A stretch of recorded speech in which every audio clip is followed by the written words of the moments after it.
One of the easiest things that you can do to reduce indoor air pollution is to dust and dust often. Today, I'm showing you 5 key areas in your home that you probably don't think about when it comes to dusting.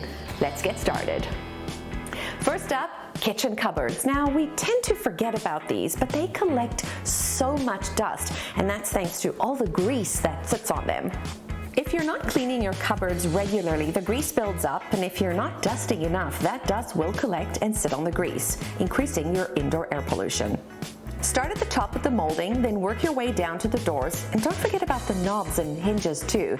If you cook daily, you should be doing this at least once a week.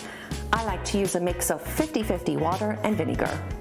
For best results, you want to spray the mixture directly onto a damp cloth, not directly onto your kitchen cupboards. Then you want to wipe and rinse. We tend to use way too much product or way too much water when we're cleaning, so a good rule of thumb is to think about less is more.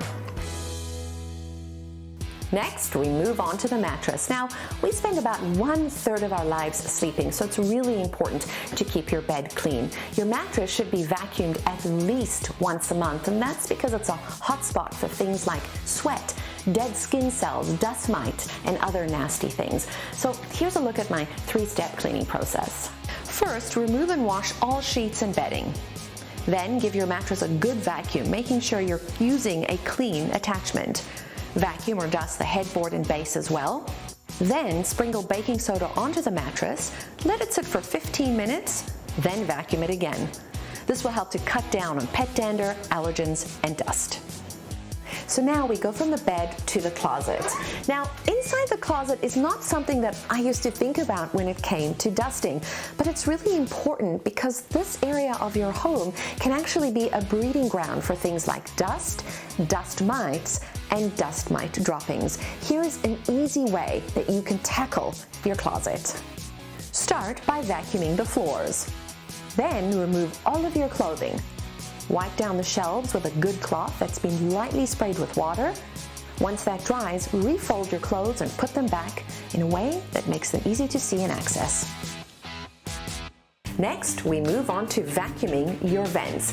Odds are if you live in North America, you probably have an HVAC system, and vacuuming or dusting your clean air returns at least once a week is not only going to help your furnace work more efficiently, but it's also going to help reduce indoor air pollution.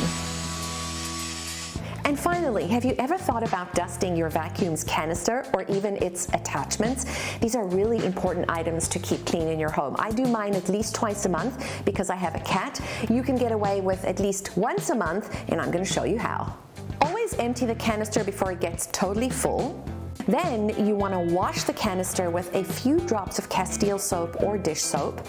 And don't forget about the vacuum's filter either, but you want to check with the manufacturer about the best way to clean it. Some can be washed, others need to be replaced. Well, there you have it. By dusting these 5 key areas in your home, you're going to help your house breathe a little easier and reduce its indoor air pollution. Happy cleaning!